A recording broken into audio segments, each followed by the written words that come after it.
Retrenchments in Singapore are slightly up in the third quarter this year, but the Manpower Ministry says the tight labour market is easing as total job vacancies fall for the second straight quarter. And while hiring activity may start to slow, economists say they don't expect it to stop. Heidi Ng has more.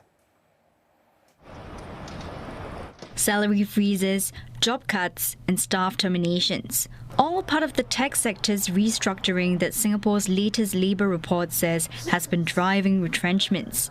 Layoffs in Q3 increasing to 1,120 from a record low of 830 in the previous quarter. But overall, there were also fewer job vacancies, and that saw a lower ratio of 2.2 job vacancies per unemployed person. Despite the easing, economists expect the labour market to remain tight.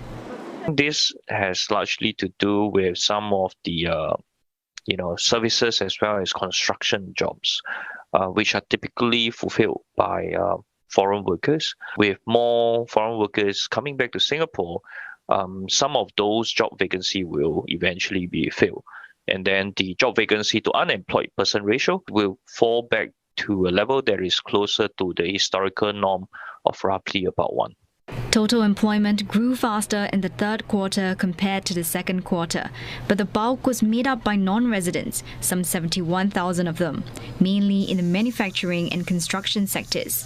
The remaining 4,800 was led by residents in industries such as financial services and infocoms. In a Facebook post, Manpower Minister Tan See Leng warns that uncertain geopolitical conditions and higher global inflation will weigh on the labour market. He encourages employers and workers to make use of government programs to transform and stay competitive and resilient. One economist also expects the labour market to slow down in the months ahead. But it's not all gloom and doom.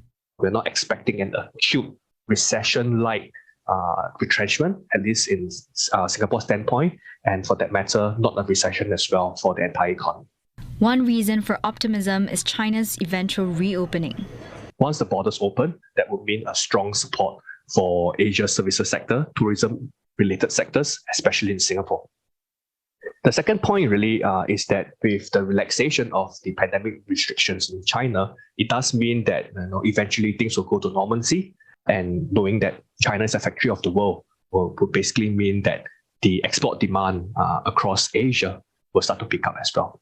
Total employment in Singapore is now 1.7% higher than 2019's pre-COVID levels. Singapore's resident long-term unemployment rate is at 0.7%, similar to the pre-COVID quarterly average, while overall unemployment has dropped below the pre-pandemic rate at 2%.